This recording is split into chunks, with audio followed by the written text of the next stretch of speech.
تو اب وہ چوتھے نمبر والے پہ سوچ رہے ہیں. ہو سکتا ہے چیف جسٹس اور باقی ججز جو ہے وہ چیف جسٹس پہ سوچ رہے ہوں کہ چیف جسٹس کو جو ہے وہ آئینی بینچ پرانا ہو چکا ہے. ثاقب بشیر صاحب آج کی خبر کچھ اور ہے. آج کی خبر آپ کے ساتھی کی خبر ہے جس میں کہا گیا کہ حکومت یا افریدی صاحب کو بھی آئینی بینچ کا سربراہ بنانے پہ کمفرٹیبل ہے, ان کو کوئی مسئلہ کی خبر ہے کہ وہ مطلب گورنمنٹ ہے. گورنمنٹ میرے خیال میں گورنمنٹ کو مسئلہ نہیں ہونا چاہیے کیونکہ اپنی خواہش شاید ہے بھی نہیں, منشا اور مرضی کے مطابق انہوں نے 2 ججز کو سپرسیڈ کر کے تیسرا لائے ہیں, تو اب ان کو آئینی بینچز کا سربراہ ہونے میں گورنمنٹ کو میرے خیال میں مسئلہ نہیں ہونا چاہیے. اچھا ہاں ٹھیک ہے, میں یہ بات حکومت اس کا جواب دے سکتی ہے, لیکن عمران یہ بتائیے گا اگر چیف جسٹس ہی آئینی بینچ کے سربراہ بھی بن گئے تو اس سے کوئی مسئلہ تو نہیں ہوگا کسی کو؟ کوئی مسئلہ نہیں ہوگا. دیکھیں اگر ہم ریکارڈ بھی دیکھیں, پہلے تو آپ ایجنڈا دیکھیں, ایجنڈے میں صرف بینچ کی بات نہیں کی گئی, بینچز کی بات کی گئی ہے, آئینی بینچز کی بات کی گئی ہے. تو اس میں ایک بینچ بھی بن سکتا ہے, ایک سے زیادہ بھی بن سکتے ہیں. ہو سکتا ہے کہ فرسٹ فیز میں ایک ہی بینچ بنایا جائے, یا ہو سکتا ہے کیونکہ اس میں ایک دوسری ریڈنگ یہ بھی آ رہی ہے کہ ججز نامینیٹ ہو جائیں اور اس ججز کے نامینیٹ ہونے کے بعد جو کمیٹی بنے گی, یعنی اس ججز کے نامینیٹ ہونے کے بعد ایک تو سینئر ہو جائے گا جو کہ کانسٹیٹیوشنل بینچ کا سربراہ بنے گا, اس کے نیچے جو سینئر ہوں گے ان کی ایک کمیٹی الگ سے ہوگی, وہ بیٹھ کے پھر بینچز کا تعین کریں گے. ہو سکتا ہے, یا ہو سکتا ہے وہ بینچز کا تعین نہ کریں, بینچز جوڈیشل کمیشن طے کر دے, وہ جو کمیٹی ہو کانسٹیٹیوشنل بینچ کا سربراہ نیچے 2 سینئر جج ہوں, وہ مقدمات کی فکسیشن کا فیصلہ کریں کہ یہ جو کانسٹیٹیوشنل کیسز آ رہے ہیں انٹرپریٹیشن کے حوالے سے, یہ پہلے بینچ میں جائیں گے, دوسرے بینچ میں جائیں گے, پہلے بینچ کا یا افریدی صاحب ہوں گے, دوسرے بینچ کے منصور علی شاہ صاحب ہوں گے, یا امین الدین خان صاحب ہوں گے. تو پہلے تو یہ نامینیٹ ہونے ہیں, ججز نامینیٹ ہوں گے, اس میں سے پھر کانسٹیٹیوشنل بینچ کا سربراہ آ جائے گا. اس میں ایک اور بات یہ ہے کہ چیف جسٹس جو ہے ایک طرف پریکٹس اینڈ پروسیجر کمیٹی کے بھی سربراہ ہوں گے اور آئینی بینچز کے بھی سربراہ ہوں گے. اگر آئینی بینچز میں کہ وہ بن جاتے ہیں, آئینی نامینیشن ان کی ہو جاتی ہے, تو یہ ہے کہ کیونکہ ایک کنسیپٹ بن رہا تھا کہ شاید سپریم کورٹ کے اندر ایک سپریم کورٹ ہوگی کہ چیف جسٹس اپنے 3 ججز کی کمیٹی ہوگی, اور اگر چوتھے یا 5ویں نمبر والا ٹاپ سینئر آ جاتا ہے آئینی بینچز کا تو وہ الگ سے کمیٹی ہوگی, تو دونوں میں اختیارات کی تقسیم اور اس طرح کے ایشوز بھی آ سکتے ہیں. تو یہ میرے خیال میں اگر چیف جسٹس آتے ہیں تو اس کی سچویشن مختلف. اچھا یہ بتائیے گا کہ چیف جسٹس یا افریدی صاحب جب سے آئے ہیں انہوں نے جو اقدامات کیے ہیں, ایک ہے پریکٹس اینڈ پروسیجر کمیٹی میں انہوں نے منیب اختر کو شامل کیا, جسٹس منیب اختر کو جن کو نکال دیا تھا سابق چیف جسٹس قاضی فائز عیسیٰ صاحب نے. تنازعات کے حل کے لیے انہوں نے سپریم کورٹ کی کمیٹی کا سربراہ جسٹس منصور علی شاہ کو مقرر کیا ہے, ایک میسیج دیا ہے, اور انہوں نے جسٹس منصور علی شاہ کے جو 3 ریسرچرز تھے جن کی ڈیپوٹیشن مکمل ہو گئی تھی, واپس بھجوا دیے تھے لاہور ہائی کورٹ, ان کو بلا لیا واپس دوبارہ. اور آخر میں انہوں نے لاہور میں جو جیل اصلاحات پہ میٹنگ کی ہے اس میں انہوں نے احد چیمہ کو بھی بلایا, فیڈرل منسٹر ہیں, لیکن ختیجہ شاہ کو بھی بلایا جو کہ جن کا تعلق پی ٹی آئی سے ہے, وہ ان کے کوئی ممبر یا عہدیدار نہیں ہے, لیکن ان کا تعلق 9 مئی کے واقعات میں ملوث ضمانت پہ ہیں. لوگ یہ اعتراض اٹھا رہے ہیں کہ وہ ملزمہ ہیں, ضمانت پہ ہیں, ان کو اس طرح چیف جسٹس صاحب خود بلائیں میٹنگ میں, تو ان کے کیسز کیسے سٹینڈ کر سکتے ہیں لوور کورٹس میں؟ آپ کہیں اس میں کانفلکٹ آف انٹرسٹ کوئی دیکھ رہے ہیں؟ نہیں, بالکل آپ ٹھیک کہہ رہے ہیں. ان کو بلانے کی حد تک تو یہ ہے کہ یہ کیونکہ سپریم کورٹ کی جانب سے باقاعدہ ان کو بلایا گیا تھا, یہ بھی خبر تھی کہ شاید نامینیٹ کیے گئے پی ٹی آئی کی جانب سے, ایسا نہیں ہے. سپریم کورٹ نے عاصمہ اور جو ختیجہ شاہ ہیں ان کو بلایا تھا. دیکھیں پیپلز پارٹی کا ریکارڈ سب سے زیادہ ہے جیلوں میں جانے کا, این پی کا ہے, ان میں سے کسی کو نہیں ملا. بلوچستان سے کوئی نہیں ہے, سندھ سے کوئی نہیں ہے. یہ ہو سکتا ہے ان کا مطلب اب آئیڈیا کیا ہے, اس کے پیچھے کیا وزڈم ہے, وہ چاہ تو یہی رہے ہوں گے کہ اگر مردوں کی سائڈ پنجاب چیمہ خواتین, جی پنجاب کی, تو یہ باقی جیلوں کا بھی ہوگا, یہ صرف پنجاب فوکسڈ ہوگا؟ نہیں, وہ چیف جسٹس تو پورے پاکستان کے ہیں, سب کے ہو سکتا ہے وہ اجلاس بلائیں اور وہاں پہ چیف جسٹس بیٹھے. یہ بھی کہا جا رہا ہے کے پی کی جیلوں سے تو دہشت گرد حملہ کر کے چھڑوا لیے گئے, وہاں نہیں گئے, پہلے پنجاب گئے, اس اور ختیجہ شاہ کو بلایا ہے جن کا تعلق پی ٹی آئی سے ہے. لوگ بڑی لمبی سازشی تھیوری بن رہے ہیں, میں اس لیے یہ سوال آپ سے پوچھا. ایک تو ختیجہ شاہ جو ہے وہ ایک تو میرے خیال میں وجہ یہ ہو سکتی ہے ویل ایجوکیٹڈ ہیں, یا آحد چیمہ بھی ویل ایجوکیٹڈ ہیں, وہ 10 ماہ رہے ہیں, وہ بندہ بہتر بتا سکتا ہے کہ جیلوں میں جو رہا ہے. جو دوسری بات آپ نے کی میں بالکل ایگری کرتا ہوں, اس کے جو ان کی کوئی ضمانتیں بھی, ان کے ایکویٹل, ان کے کیسز پڑے ہوئے ہیں, ٹرائلز ہیں, ان پر اگر چیف جسٹس جو ہے وہ بیٹھ کر ان کو کسی کمیٹی میں لائیں گے اس پر اثر آ سکتا ہے. ٹھیک, عمران آپ بتائیے گا یہ جتنی باتیں ہو رہی ہیں یہ غلط ہو رہی ہیں؟ دیکھیں جو تھیوریاں چل رہی ہیں, تھیوریاں اپنی جگہ پہ, ابصار صاحب تھیوریاں اپنی جگہ پہ, یہ اجلاس تو ملک بھر کی جیلوں کے حوالے سے تھا, پنجاب کی جیلوں کے حوالے سے نہیں تھا. رپورٹس میں آپ کو بتاتا ہوں نا, رپورٹس ملک بھر کی جیلوں کو پیش کی گئی کہ جو ملک بھر کی جیلیں ہیں 66,000 کی کیپیسٹی ہے, 1,08,000 قیدی اس میں قید ہیں. اور پنجاب کی صورتحال زیادہ ورس ہے, جہاں پہ 36,000 کی کیپیسٹی ہے اور وہاں پہ جو قیدی موجود ہیں وہ 67,000 ہیں. تو اس لیے فوکس کیا گیا ہے پنجاب کو. اب یہ ختیجہ شاہ کو اور احد چیمہ کو بلانے کا مقصد یا ویژن کیا ہے؟ ویژن تو ایک ہی ہو سکتا ہے, جو آپ بھی سمجھ سکتے ہیں, میں بھی سمجھ سکتا ہوں, کہ جو جیلوں کی حالت زار ہے, وہاں پر جو قیدیوں کو جو مسائل کا سامنا کرنا پڑتا ہے, ان مسائل کو جو ہے وہ حل کیا جائے اور لوگوں کی, قیدیوں کی حالت زار کو وہاں پہ بہتر کیا جائے, ان کو فیسلیٹیٹ کیا جائے. میں جو ثاقب بشیر صاحب بات کر رہے ہیں کہ ان کا کیس بھی ہے, وہ مفادات کا ٹکراؤ بھی ہے, لیکن میرا اس پہ ان پٹ یہ ہے کہ دیکھیں, اگر بلانا تھا تو یہاں پہ عام شہریوں کو بلاتے. بالکل, ان کو یہ تو پریولیج کلاس سے لوگ ہیں, ٹھیک ہے, انہوں نے سونین کی بات بھی ہو رہی ہے کہ ایچ سونین کلاس جو ہے, ایلیٹ کیپچر جو پاکستان کا ہے, ان کے جو مسائل ہیں وہی ہائی لائٹ ہو رہے ہیں. عام بندوں ان کو زیادہ مسائل کا سامنا کرنا پڑتا ہے. یہ پریولیج کلاس کے لوگ ہیں, انہیں تو سامنے والا جو جیل کا جو آفیسر ہوگا, ملازم ہوگا, وہ بھی کہے گا کہ یار کل کو اقتدار میں ہوں گے, ان کی حکومت آ جائے گی, تو ان کے ساتھ ذرا ہاتھ ہلکا رکھنا ہے, ان کو یہ سہولیات بھی دینی ہے. عام قیدیوں کو تو کچھ نہیں ملتا. ایک چیز میں ایڈ کر دوں, جیسے یحییٰ افریدی نے 6 ججز سے ملاقات بھی کی ہے 26 جو اکتوبر کو, یہ 26 ایک مارچ کو. جی بالکل کنفرم ہے, ان کی چیف جسٹس ہاؤس میں ملاقات ہوئی ہے 6 ججز کے ساتھ, اور 26 اکتوبر شام 4 بجے. تو اس اجلاس, اس کا مقصد وہی تھا کہ جو مداخلت کی وہ بات کر رہے تھے, تو ان کے ساتھ وہ جو 26 مارچ والی جسٹس قاضی فائزہ کے ساتھ ملاقات تھی, وہ تلخ یادیں اس نے چھوڑی تھیں, اور اس ملاقات نے کچھ خوشگوار یادیں چھوڑی ہیں. بابر ستار صاحب واپس آ جائیں گے چھٹی سے؟ بالکل آ چکے ہیں, کل سے وہ کیسز کو سنیں گے. بہت شکریہ ثاقب بشیر صاحب, عمران وسیم صاحب ہم سے بات کرنے کا. وقت بریک کے بعد آئیں گے تو ایڈیٹوریل اسلام آباد جرائم کا گھر, اور وقت ہے ہمارے ایڈیٹوریل کا. اسلام آباد میں 2 دنوں میں 4 ڈکیتیاں ہو چکی ہیں. اسلام آباد جس کو پاکستان کا سب سے محفوظ شہر سمجھا جاتا ہے, بہت تیزی سے جرائم کا گڑھ بن رہا ہے. اس کی وجوہات کیا ہیں اس کا ہمیں نہیں معلوم, لیکن ہمیں اتنا پتہ ہے کہ جو بھی نیا آئی جی یہاں پہ آتا ہے اس کی توجہ ہوتی ہے یا نہیں ہوتی, اس پہ ہم ابھی کمنٹ نہیں کرنا چاہتے.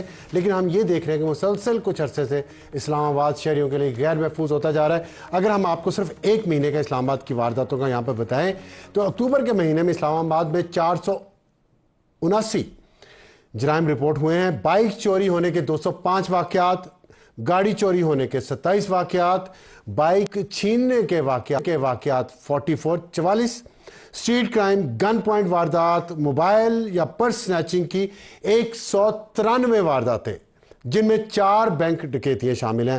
بینک ڈکیتی کے دوران 9 افراد زخمی اور 2 جاں بحق ہو چکے ہیں, اور کل 9 قتل کے واقعات رپورٹ ہوئے. اور دارالحکومت جو ہمارا ظاہر ہے ڈپلومیٹک ایکٹیویٹیز کا مرکز ہے, ہمارے ملک کا ڈرائنگ روم جس کو ہم سمجھتے ہیں, وہ یہاں پہ تو یہ حالات ہیں. لوگ سڑکوں پہ اپنے آپ کو غیر محفوظ سمجھتے ہیں, اور کسی پارک میں فیملی کے ساتھ نہیں جا سکتے. وہاں پہ جرائم پیشہ لوگ دندناتے پھر رہے ہیں. اور اسلام آباد کی پولیس کا سارا قصور میں شاید اس لیے نہیں سمجھ رہا کیونکہ اسلام آباد کی پولیس پچھلے 10 سالوں سے یہ لشکروں کا سامنا کر رہی ہے. کچھ عرصے بعد یہاں پہ ایک نیا لشکر آتا ہے, سیاسی لشکر, جو اسلام آباد کی پولیس کے ساتھ لڑائی کرتا ہے. اور پھر یہاں پہ رینجرز بھی تعینات ہیں, لیکن رینجرز کدھر ہیں, وہ کیا کر رہی ہیں, اور پھر بھی اسلام آباد میں وارداتوں میں اتنا جرائم میں کیوں اضافہ ہو رہا ہے, اس کی کچھ سمجھ نہیں آ رہی. اور ایک یاد کروانا چاہتا ہوں وفاقی حکومت کو کہ ان کے وزیر اطلاعات عطا اللہ تارڑ صاحب نے پرسوں یہاں پہ پی ٹی آئی کی حکومت KPK میں اس کو تانا دیا ہے کہ وہاں پہ امن و امان اور دہشت گردی کارروائیوں پر ان کی کوئی توجہ نہیں, اور وہاں پہ سویلین اور فوجی جوان شہید ہو رہے ہیں. اور اس لیے وجہ سے کہ طالبان کو واپس لا کر بسایا گیا, میں ان کی بات سے متفق ہوں. بہت حالات خراب ہیں, لیکن وفاقی حکومت صاحب اور وزیر اطلاعات صاحب اور وفاقی وزیر داخلہ محسن نقوی صاحب, آپ کی ناک کے نیچے کیا ہو رہا ہے اسلام آباد میں؟ اتنا سا اسلام آباد ہے, آپ سے یہاں جرائم کنٹرول نہیں ہو رہے, لوگ غیر محفوظ ہو گئے ہیں, اور پورے شہر میں کیمرے لگے ہوئے ہیں. یہ ماڈل سیف سٹی تھا اسلام آباد کاغذوں میں, پریکٹیکلی نہیں. جب سے کیمراز لگے ہیں تب سے جرائم میں اضافہ ہو رہا ہے. لوگ یہاں سے اغوا ہوتے ہیں, کسی کو پتہ نہیں چلتا. یہاں پہ مسلسل ڈکیتیاں ہو رہی ہیں, ایک ہی ڈاکو ایک ہی طریقے سے بینک لوٹ رہا ہے, آپ سے وہ پکڑا نہیں جا رہا. کس کو الزام دیں؟ IG کو, وزیر داخلہ کو, وفاقی حکومت کو؟ سوچئے گا. Good night.